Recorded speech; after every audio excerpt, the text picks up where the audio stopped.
Hello friends, आप सभी का बहुत बहुत स्वागत है हमारे यूट्यूब चैनल पर से प्रॉफिट में। इस चैनल पे हम स्टॉक मार्केट से रिलेटेड नई नई जानकारी लेकर आते हैं ताकि आप सभी एक अच्छा इंडिपेंडेंट व्यू और एक अच्छा इन्वेस्टमेंट डिसीजन ले सकें।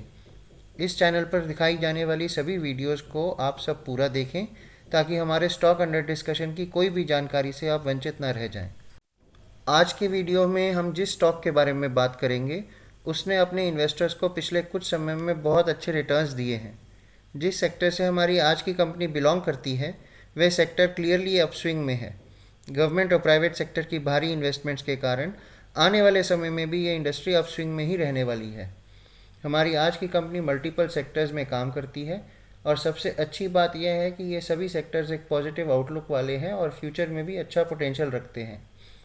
कंपनी के पास बहुत स्ट्रॉन्ग ऑर्डर्स की पाइपलाइन है और ये पाइपलाइन आने वाले सालों में और स्ट्रॉन्ग होने के बहुत अच्छे चांसेस हैं।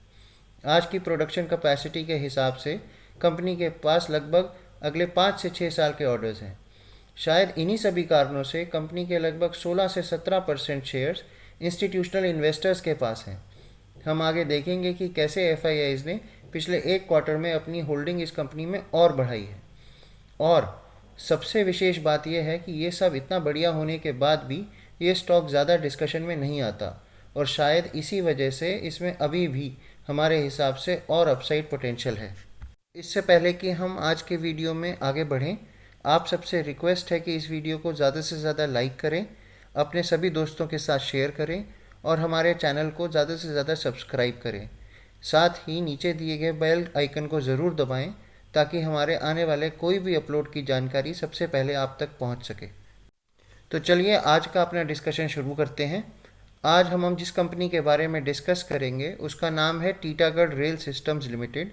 इसका नाम रिसेंटली चेंज हुआ है और ये पहले टीटागढ़ वैगन्स के नाम से जानी जाती थी। जैसा कि नाम से ही क्लियर है, ये कंपनी प्रिडोमिनेंटली रेलवे सेक्टर में काम करती है। यहाँ एक डिस्क्लेमर देना ज़रूरी है, हम कोई सेबी रजिस्टर्ड इन्वेस्टमेंट एडवाइज़र नहीं हैं और ना ही ये या हमारे कोई भी और वीडियो में बाय या सेल रिकमेंडेशन दी जाती है। इस वीडियो को बनाने का एकमात्र पर्पस एजुकेशनल है। आप सभी व्यूअर से रिक्वेस्ट है कि कोई भी इन्वेस्टमेंट अपने विवेक से या अपने फाइनेंशियल एडवाइज़र की सलाह से ही करें। तो चलिए अपनी डिस्कशन को आगे बढ़ाते हैं। टीटागढ़ रेल सिस्टम्स और उसकी सब्सिडरीज इन सभी निम्नलिखित सेक्टर्स में काम करती हैं: railway freight, passenger rolling stock, propulsion and electrical equipment, engineering and bridges और साथ ही साथ शिप बिल्डिंग। अगर कंपनी की बात करें तो उसकी मेजॉरिटी ऑफ सेल्स लगभग 75% रेलवे फ्रेट और बाकी 20% लगभग पैसेंजर रोलिंग स्टॉक से आती है और इसीलिए ये माना जा सकता है कि कंपनी रेलवे सेक्टर को ही बिलोंग करती है।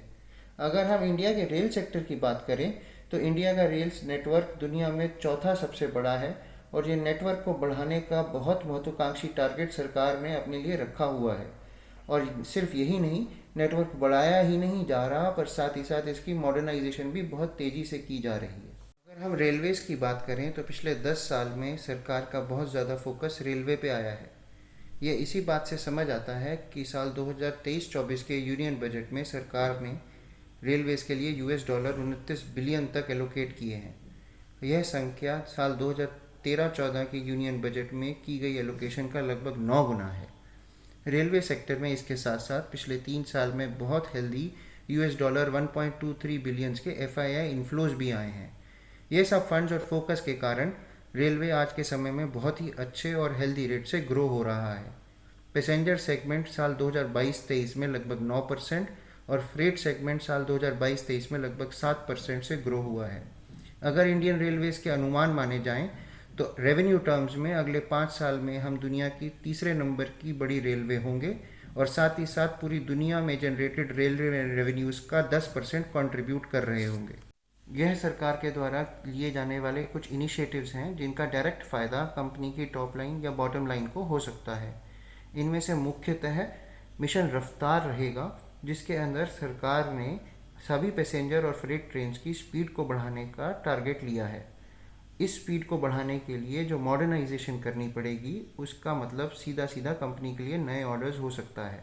साथ ही साथ कंपनी के पास 102 वंदे भारत ट्रेन का मैन्युफैक्चरिंग और मेंटेनेंस का ऑर्डर ऑलरेडी अवेलेबल है और अगर ये ऑर्डर और बढ़ता है तो उसका फ़ायदा भी कंपनी को मिलेगा।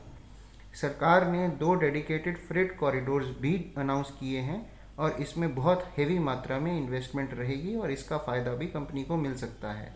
साथ ही साथ सरकार ने एक इनिशिएटिव के अंडर सारे नॉन एसी स्लीपर कोचेस को एसी स्लीपर कोचेस से बदलने का टारगेट लिया है और इसका मतलब भी इस कंपनी के लिए नए ऑर्डर्स के रूप में हो सकता है।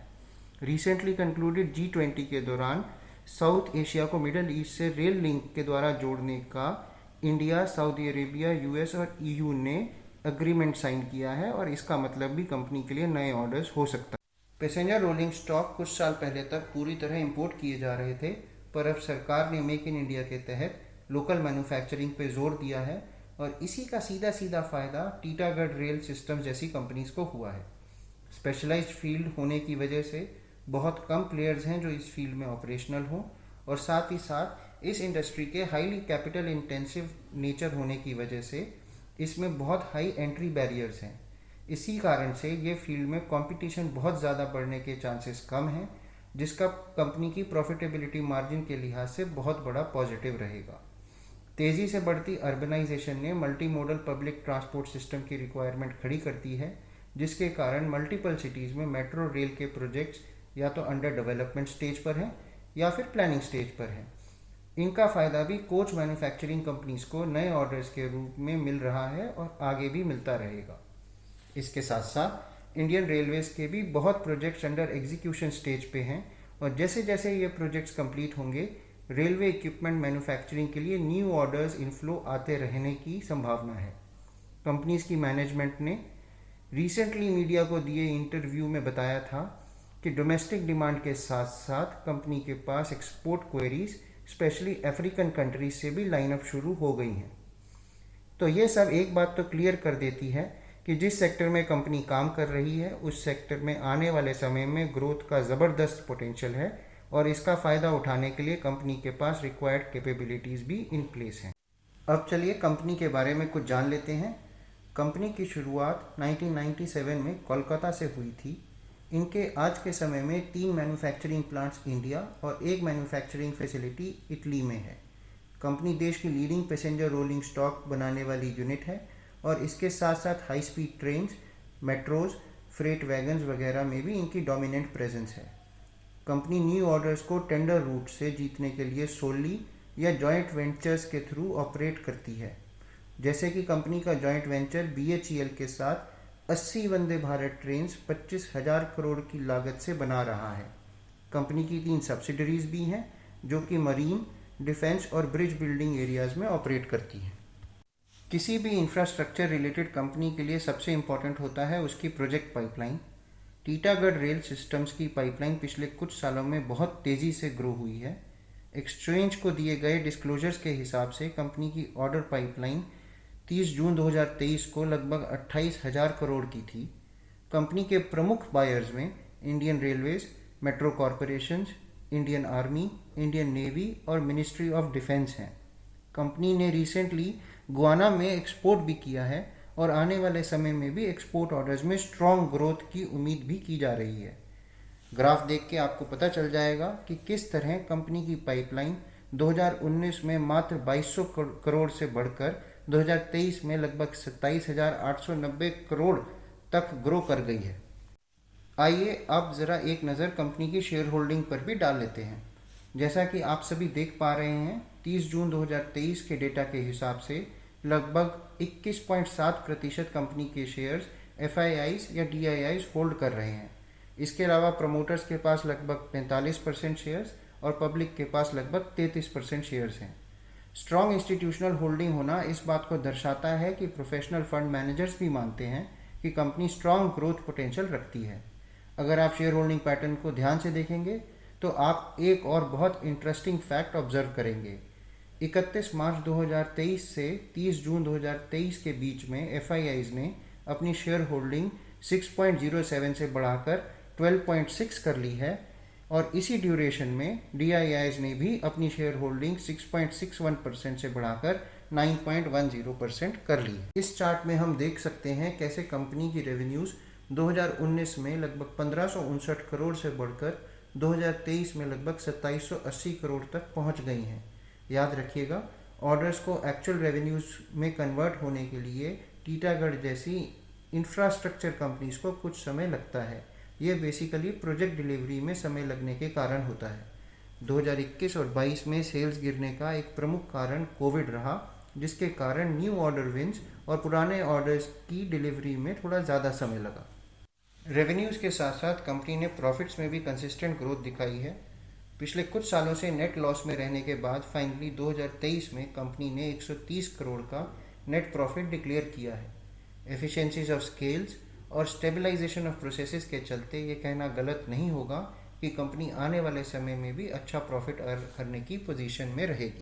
इस चार्ट में आप देख सकते हैं कैसे 9 से 10% की रेंज में रहने वाले प्रॉफिट्स पिछले 3 साल से 11 से 13% की रेंज में रहे हैं। ये दर्शाता है कि कंपनी की ऑपरेशंस स्टेबलाइज हो चुकी हैं और प्रॉफिटेबिलिटी आने वाले समय में भी फर्दर इम्प्रूवमेंट की तरफ बढ़ सकती है।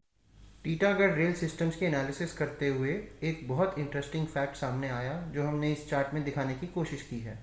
इसमें आप देख सकते हैं कि कंपनी ने कैसे अपनी नेट बोरोइंग्स की पोजीशन को न सिर्फ कंट्रोल में रखा है, पर साथ साथ 2022-23 में लगभग 600 करोड़ की रीपेमेंट्स भी की हैं। कंपनी के रिजर्व्स भी कंसिस्टेंटली ग्रो कर रहे हैं, जो कि एक बहुत बड़ा पॉजिटिव समझा जा सकता है। आइए अब कंपनी की कुछ फाइनेंशियल रेशियोज को डिस्कस कर लें। कंपनी का EPS for the trailing 12 months 13.96 रहा है। शेयर की फेस वैल्यू 2 रुपये और बुक वैल्यू लगभग 81 रुपये है। 29/9 की डेट में कंपनी का मार्केट कैप लगभग 9,914 करोड़ रुपए था। कंपनी का PE रेशो 56.9 और इंडस्ट्री का 37.05 है।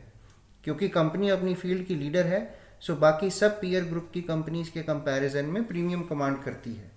स्टॉक की बहुत माइनर सी डिविडेंड यील्ड है। कंपनी का ROE 13.04% और ROCE 23.49% है, जो कि दोनों ही कंफर्टेबल लगते हैं। कंपनी का करंट रेशो 1.22 है, जो कि कंपनी की कंफर्टेबल लिक्विडिटी पोजीशन को दर्शाता है। डेट टू इक्विटी 0.26 है, जो कि एक कैपिटल इंटेंसिव मैन्युफैक्चरिंग सेटअप के लिए सेटिस्फैक्ट्री है।